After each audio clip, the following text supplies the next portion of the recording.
ओम नमो भगवते वासुदेवाय नमः। जय माता रानी। दोस्तों, माँ दुर्गे की कृपा आप पर और आपके समस्त परिवार पर सदा सदा के लिए बनी रहे कामना करती हूँ। धार्मिक कार्य मेरे चैनल अपने चैनल धार्मिक कार्य में आपका बहुत बहुत अभिनंदन करती हूँ, स्वागत करती हूँ। आज की ये वीडियो 16 गुरुवार व्रत के बारे में बनाई गई है। जी हाँ, अगर आप भी उनमें से एक है जो बरसों से बृहस्पतिवार का व्रत किया परंतु अब करके थक चुके हैं, कोई उसका परिणाम नहीं निकला, तो इस वीडियो को अंत तक ज़रूर सुनिएगा, क्योंकि हो सकता है इस वीडियो में ऐसी जानकारी, नियम, विधि बताई जाए जो आपने कभी सुना ना हो, चाहे कभी उसका कभी अनजाने से पालन भी ना किया हो, जिसके कारण आपका सालों से वर्षों से व्रत का कोई परिणाम नहीं निकला। तो 16 गुरुवार व्रत का सही विधि क्या होती है, आगे बढ़ने से पहले दोस्तों मैं चाहूँगी कि मेरे चैनल को सब्सक्राइब कर लें और आपको, ताकि रोज़ तीज त्यौहार, व्रत, नियम, विधि आदि की जानकारी आप तक पहुंचते रहे और जल्द ही चाहूँगी मैं आप तक पहुंच जाए। और हाँ, लाइक एंड शेयर करना ना भूलें, क्योंकि हो सकता है बहुत से आपके जानकार व आपके जानने वाले भी 16 बृहस्पतिवार करके थक चुके हैं, तो समय से पहले उन तक वीडियो को शेयर करके उनकी जानकारी पहुंचा दें और आपका कर्तव्य भी बनता है। तो दोस्तों, लाइक एंड शेयर करना मेरे लिए उतना ही ज़रूरी है जैसे प्रभु की कृपा सब पर, हम सब पर। मेरे पास एक लाइक एंड कमेंट का ही एक जरिया है जिससे मैं जान सकूंगी कि आपको मेरी वीडियोस अच्छी लगती है और मेरी वीडियोस आपको पसंद आ रही है और शेयर कर रहे हैं। तो मैं चाहूँगी कि और भी अच्छी अच्छी वीडियोस आप तक पहुँचाते रहूँ, तीज त्यौहार, व्रत आदि, नियम, उपाय सब के बारे में आपको बताते रहूँ। और हाँ, कमेंट में अगर आपने जय माता दी श्री हरि विष्णु का नारा अगर अभी तक नहीं लगाया है तो हाजिरी ज़रूर लगा दें, क्योंकि इससे हमें एक सकारात्मक ऊर्जा की प्राप्ति होती है। जैसे ही हम सकारात्मक ऊर्जा का प्राप्त कर लेंगे, हमारे शरीर में आपको एक अलग सी एनर्जी का स्रोत होता हुआ महसूस होने लगेगा। तो जी हाँ, तो चलिए चलते हैं 16 बृहस्पतिवार की सही विधि की ओर, जिससे आपका दुर्भाग्य भाग्य में बदल जाएगा। दोस्तों, हमारे कई ऐसे भी भक्त हैं जिन्होंने भक्त हो भी सकते हैं बिना किसी कामना के बृहस्पतिवार का व्रत धारण कर रहे हैं या फिर कर चुके हैं। ऐसे में आपके लिए कोई विशेष नियम नहीं होता। लेकिन अगर आपका कोई विशेष कामना है, जो चाहते हैं कि बहुत कम समय में और एक निश्चित समय तक आपकी वह कामना पूरी हो जाए, तो उसके लिए आपको कुछ नियमों का पालन करना अवश्य है, ज़रूरी है। हो सकता है वह कठिन लगे, परंतु विशेष कठिन नहीं होगा, क्योंकि अगर आपके मन में संपूर्ण भक्ति है तो आपको वह नियम भी कठिन नहीं लगेगा। तो वह कौन कौन से नियम हैं इस वीडियो में हम जानेंगे। और जी हाँ दोस्तों, इस व्रत को कोई भी धारण कर सकता है, महिलाएं, पुरुष, लड़के या लड़कियां, और कोई भी इस व्रत को धारण कर सकता है। और अब बात करते हैं कि कौन से विशेष कामनाओं से इस गुरुवार का व्रत को धारण करना चाहिए। अगर हाँ, आपके जानने वाले या आपके विवाह में बहुत सी बाधाएं आ रही है, आप किसी को ऐसे को जानते हैं जिसकी विवाह नहीं हो रहा, जिसके विवाह में बाधाएं आ रही है और बात बनते बनते विवाह की कट जाती है, तो ऐसी परिस्थिति में आपको बृहस्पतिवार का व्रत अवश्य 16 बृहस्पतिवार का व्रत अवश्य करना चाहिए। वह भी संकल्प के साथ करना चाहिए और बहुत ही नियम के साथ, विधि विधान के साथ करना चाहिए। और अगर आपकी संतान प्राप्ति में बाधाएं आ रही है, तब भी आपको गुरुवार का व्रत करना चाहिए। इससे आपको अवश्य ही मनवांछित संतान की प्राप्ति होती है। इसके अलावा यदि आपकी आर्थिक स्थिति ठीक नहीं चल रही, बृहस्पति खराब होने के कारण धन आता है परंतु टिकता नहीं, व्यर्थ चला जाता है, धन का संचय नहीं हो पाता, तो आपको गुरुवार का व्रत धारण करना चाहिए, इसकी आवश्यकता है। 16 गुरुवार का व्रत करने से आपको शिक्षा व करियर में भी सफलता प्राप्त होती है। अपने घर के बच्चों को भी अवश्य इसके बारे में बताएं, इनकी लीलाओं के बारे में बताएं, उसका भी प्रभाव आपके करियर पे अवश्य पड़ेगा, शिक्षा पे ज़रूर पड़ता है बच्चों के। और आपके दाम्पत्य जीवन में अगर कोई सुख नहीं आ रहा, दाम्पत्य जीवन आपका ख़राब चल रहा है, तो अगर पति पत्नी में नहीं बनती, तभी भी आज 16 बृहस्पतिवार का व्रत संकल्प के साथ धारण कर सकते हैं। और 16 गुरुवार का व्रत संकल्प के साथ करना ही चाहिए। बृहस्पतिवार व्रत करने से हमारा बृहस्पतिवार मजबूत होता है, और जब भी बृहस्पति मजबूत होता है तो जो बृहस्पतिवार के रास्ते में, जो बृहस्पति देव के रास्ते में जो भी चीज़ें आती है, जैसे हमारा भाग्य आता है, चाहे जो भी हमारी चीज़ें आती हैं, वह उससे हमारा भाग्य मजबूत होता है। इसके साथ ही आर्थिक स्थिति अच्छी होगी, दाम्पत्य जीवन में सुधार आएगा, सुखमय होगा, विवाह में आ रही बाधाएं टलती हैं, योग्य जीवन साथी की प्राप्ति होती है और सुयोग्य संतान की भी प्राप्ति होती है। तो सभी प्रकार के कामनाएं पूर्ण होती है। तो अगर आप चाहते हैं कि आपकी कामनाएं इच्छा पूर्ण जल्दी हो जाए, पूर्ण एक निश्चित समय तक हो जाए, तो विशेष नियमों का पालन आपको करना अवश्य है, जिनको ज़रूर करना चाहिए। हो सकता है कठोर नियम भी लगे आपको, परंतु इतना कठोर नहीं होगा अगर आपके मन में भक्ति निष्फल है तो। आसान तो सभी प्रकार के नियम को अगर हम कहें तो आसान नहीं होते, लेकिन करना पड़ता ही है। और यदि जल्द मनोकामना पूर्ण चाहते हैं तो विशेष नियमों का पालन आपको अवश्य ही करना चाहिए। तो अब बात करते हैं व्रत में हमें कब कैसे क्या करना चाहिए। तो किसी भी प्रकार के व्रत आप करते, किसी भी दिन का अलग दिन का आप व्रत करते हैं, उनके नियम को अलग मान्यता होती है, उनकी नियम अलग होते हैं। परंतु बृहस्पतिवार व्रत के नियम बहुत ही सरल भी है और कठिन भी है। इन व्रत के बृहस्पतिवार व्रत के नियम जो है वो अवश्य ही पालन करना चाहिए। और सबसे महत्वपूर्ण यह बात रखती है कि आप उन नियमों का पालन करते हैं या नहीं, उसी का असर हमें, उसी का फल हमें इस बृहस्पतिवार के व्रत से प्रारंभ होता है, मिलता है। तो चलिए दोस्तों, जानते हैं कि इस व्रत को किस महीने से प्रारंभ करना चाहिए। इस व्रत को सही बोला जाए तो शुक्ल पक्ष के बृहस्पतिवार से व्रत शुरू करना चाहिए। कई लोग होते हैं कि उनको शुभ दिन दिखता है, शुरू कर देते, परंतु शुक्ल पक्ष के बृहस्पतिवार व्रत शुरू करने से हमारे मन की इच्छा जल्दी पूर्ण होती है। और पौष माह को छोड़कर किसी भी महीने में हम बृहस्पतिवार व्रत को कर सकते हैं। पौष माह में हमें बृहस्पतिवार व्रत का शुरुआत नहीं करनी चाहिए। यह शुक्ल पक्ष में ही व्रत किया जाता है। जब व्रत को हम धारण करें, शुरू करें, तब संकल्प के साथ व्रत धारण करना चाहिए। और संकल्प हमें हर समय ब्राह्मण के साथ ही लेना चाहिए कि किसी भी ब्राह्मण से अपने अगल बगल या फिर मंदिर में जाकर भी आप ब्राह्मण से संकल्प ले सकते हैं और किस कामना के साथ कर रहे हैं वह भी करना चाहिए। वैसे तो नियम यही है कि ब्राह्मण से ही संकल्प लिया जाता है, परंतु ऐसे में अगर आपके पास कोई ब्राह्मण उपलब्ध नहीं है या फिर आप ऐसी जगह पे रहते हैं जहाँ कहीं ब्राह्मण नहीं है, तो ऐसे में आप खुद भी संकल्प कर सकते हैं। संकल्प आपको किस प्रकार करना है वह अभी जानेंगे। आप एक शुद्ध घी का दीपक लें, बृहस्पति देव की मूर्ति स्थापित करें और घी के दीपक को आप प्रज्वलित करें श्री हरि विष्णु का नाम लेकर, और अपने जल अपने दाहिने हाथ में पुष्प व जल के रखकर, जल के साथ हाथ जोड़कर नमस्कार कर अपना नाम, अपने गोत्र का नाम और जिस स्थान पर आप संकल्प ले रहे हैं वह स्थान का नाम और अपनी मनोकामना कहिए। और जितनी संख्या में आप व्रत को रखना चाहते हैं या करना शुरू कर रहे हैं वह भी कहिए। 16 गुरुवार का है तो 16 बोलिए और कहिए, ये अवश्य कहिए कि हे प्रभु, अगर हमसे कोई भूल चूक हो जाए तो क्षमा करें। और कहिए आपका व्रत और पूजा स्वीकार करें, मनोकामनाओं को जल्द ही पूर्ण करें। इस प्रकार व्रत और संकल्प ले सकते हैं। उसी दिन से व्रत आपका शुरू हो जाता है। इसमें केले की पूजा आप जरूर है जो कि आपको करनी चाहिए। पूजा केले की अत्यंत आवश्यक है। अगर नहीं है तो आप कहीं पर भी जाकर पूजा कर सकते हैं। जैसे आपका मंदिर है, मंदिर अगल बगल है, पास में है, तो आप मंदिर में जाकर वहाँ जाकर केले का पूजन कर सकते हैं। और अगर वह भी उपलब्ध नहीं हो पाता तो आप एक केले पहले से ही इसका सब प्रबंध कर ले कि पहले से एक बाल्टी में, गमले में या फिर गमले में पौधा लगा ले केले का, और फिर भगवान श्री हरि विष्णु जी की वहाँ फ़ोटो मूर्ति स्थापित करके लगाकर, वह बृहस्पतिवार के दिन, सिर्फ बृहस्पतिवार के दिन की बात कह रहे हैं कि गमले में आप श्री हरि विष्णु भगवान जी का फ़ोटो स्थापित कीजिए और दीपक प्रज्वलित कीजिए और हाथ जोड़कर केले व विष्णु भगवान जी की पूजा एक साथ कर सकते हैं।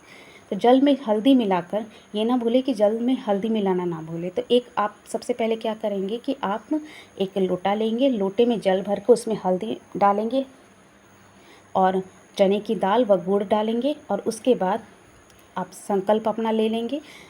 क्योंकि लोटा हमारा एक ऐसा कहा जाता है शास्त्रों में कि लोटा हमारी सारी बातें, वह जो लोटा हम पात्र रखते हैं, जल का भरा हुआ पात्र रखते हैं, वह हमारी सारी बातें सुनता है। तो पात्र पहले रख लें, जल का भरा हुआ पात्र पहले रख लें, उसमें हल्दी, गुड़, चने की दाल मिला लें और फिर अपना संकल्प लेना शुरू करें।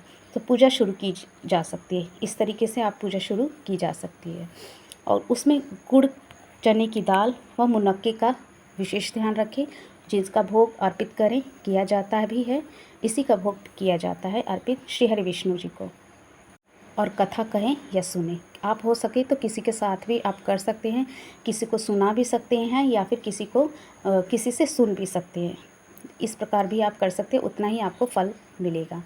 तो आप किसी को चाहे तो आप किसी को सुना भी सकते हैं, क्योंकि आप अगर किसी को यह सुनाते हैं तो उसका तो भला होगा ही होगा और आपका कई गुना भला होता है, क्योंकि आप एक बहुत ही अच्छा कार्य कर रहे हैं, किसी के कान में बृहस्पति देव का गुणगान कर रहे हैं, तो उसका आपको कई गुना फल प्राप्त होता है और जल्द ही आपकी मनोकामना पूर्ण होती है। और हाँ, जब आपने पूजा कर लिया, केले की जड़ की पूजा कर ली, विष्णु भगवान की पूजा कर ली, आरती कर लीजिए। आरती करने के बाद आप तुलसी माता की पूजा अवश्य करें, तुलसी जी में जल अवश्य दें। किस प्रकार देना है आपको तुलसी जी में जल? तुलसी के जल देने के लिए आप एक पात्र ले लें, पात्र में जल लेकर जल में आप दूध उसमें थोड़ा सा पानी मिला लें, और भी ज़्यादा पानी मिला के, प्योर दूध नहीं देना है आपको, सिर्फ मतलब इस प्रकार दीजिए कि जो धार है वह रुके ना।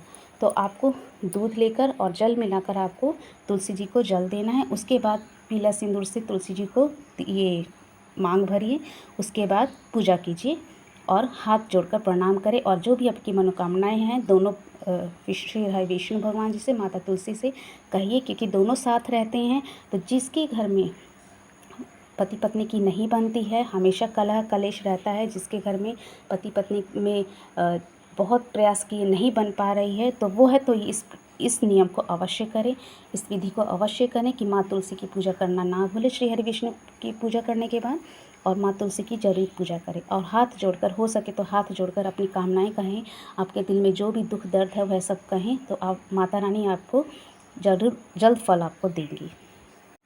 सुबह इसी प्रकार आप पूजा कर लेंगे। उसके बाद क्या करना है आपको, दिन में मतलब आपने जब पूजा कर ली तो पूजा करने के बाद आप उसके बाद मुंह में क्या डालना है आपको, गुड़ और चने की दाल, जो भोग लगाए उसी को खाएंगे, उसी को मुंह में डालेंगे। उसके बाद आपको चाय वगैरह जो भी पीना है वह पी सकते हैं। और अगर आप दूध लेते हैं तो दूध में हल्दी अवश्य डाल दें।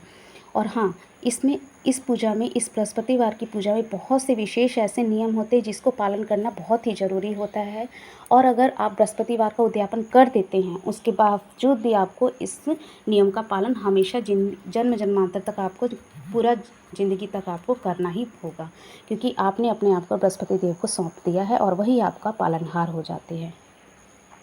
तो उसी प्रकार आपको करना है। और फिर आपको दिन में क्या करना है, बार बार मुंह जूठा ना करें, कोशिश करें कि बार बार मुंह को जूठा ना करें, क्योंकि बार बार मुंह जूठा करने का कोई हमारा व्रत का कोई प्रभाव नहीं होता, कोई व्रत करने का कोई फ़ायदा नहीं होता। इसलिए कोशिश करें कि बार बार मुंह जूठा ना कर ले। सुबह आपने पूजा करने के बाद मुँह में जो डाला, गुड़ चने की दाल डाली, वह उसके साथ कोई फलाहार कर लें और दूध वगैरह पी ले। दिन में दोपहर में आप कुछ ले सकते हैं, फलाहार कर लीजिए।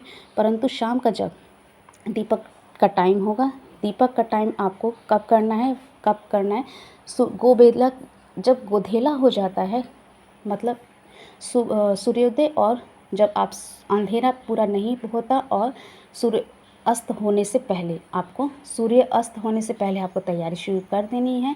और उस प्रकार आपको दीपक प्रज्वलित करना है कि केले की जड़ के नीचे आपका अंधेरा ना हो। उसी समय आपको जाकर केले की जड़ की पूजा करनी है। उस समय भी आपको, शाम को भी केले की जड़ की पूजा करनी है। घी का दीपक जलाएं और धूप दीप के साथ में केले की पूजा करें और चने की दाल और गुड़ चढ़ाएं केले की जड़ में, और प्रणाम करते हुए प्रभु से कहें, हे प्रभु, मैंने आज का गुरुवार का व्रत किया आपके लिए, मेरी आर्थिक स्थिति पे जो भी आपकी मनोकामना है वह कहें। उसके बाद आप प्रणाम करते हुए आ जाइए और वही गुड़ और चने की दाल मुंह में डालकर उसके बाद आप अपना भोजन ग्रहण कर सकते हैं। जी हाँ, इसमें एक समय आप भोजन ग्रहण कर सकते हैं। भोजन में आपको क्या लेना है, बेसन की रोटी ले सकते हैं, बेसन इसमें अवश्य है। बेसन का कोशिश करें कि बेसन अवश्य लें।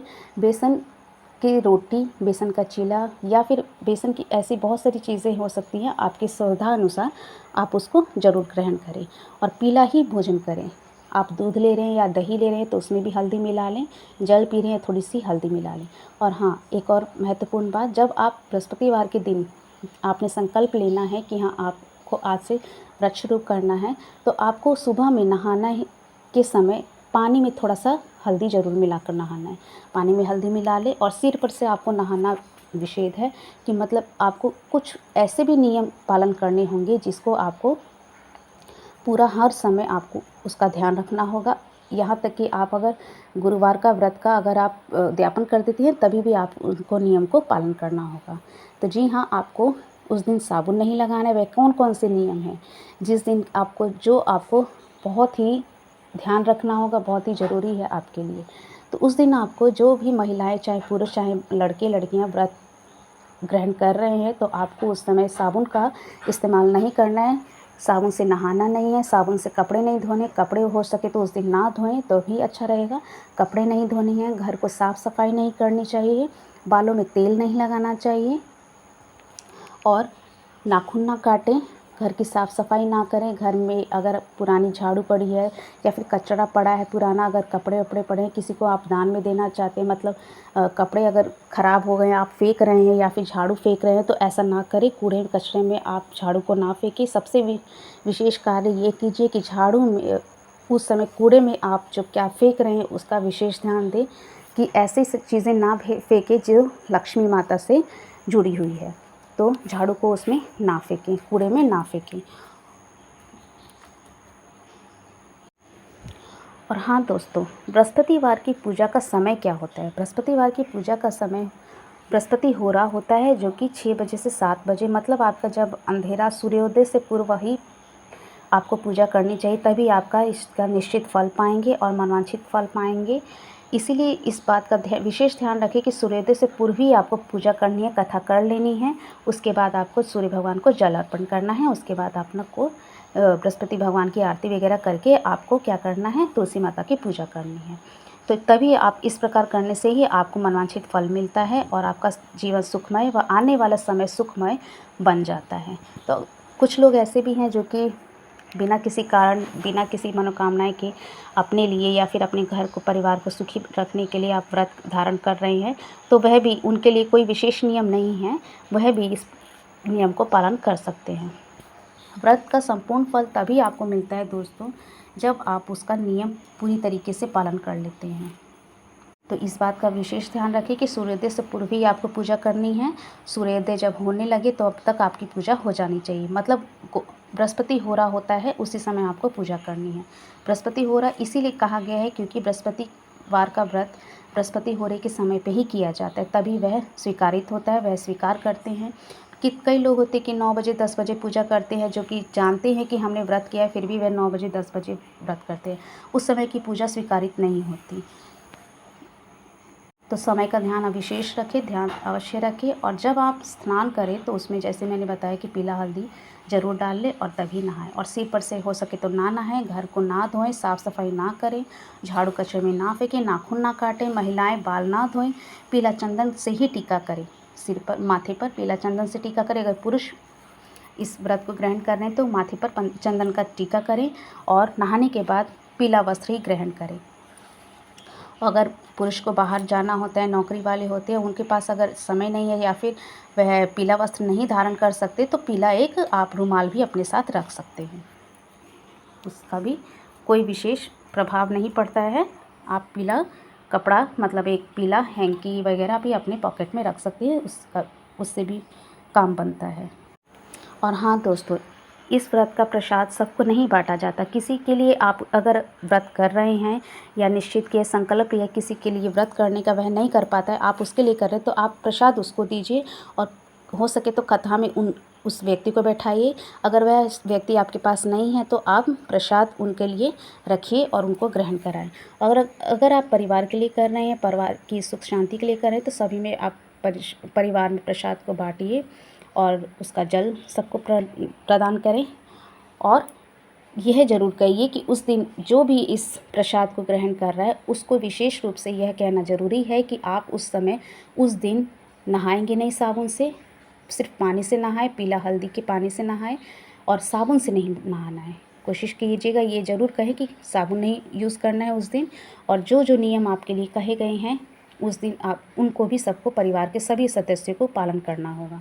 कोई ऐसी चीज़ मुंह में ना डाले। लहसुन प्याज का एक दिन पहले बुधवार से ही छोड़ दें और लहसुन प्याज का विशेष रूप से कह दीजिए कि उस दिन उनको यूज़ नहीं करना है, चाहे मुँह में भी नहीं डालना है। और ये हमेशा के लिए, एक बार के लिए नहीं। जबकि आप 16 बार का व्रत कर रहे हैं, 16 बृहस्पतिवार का व्रत कर रहे हैं, तभी आपको करना है। 16 बृहस्पतिवार व्रत करने के बाद भी अगर आप जब इनको बैठा देते तभी भी आपको इसको पालन करना ज़रूरी है।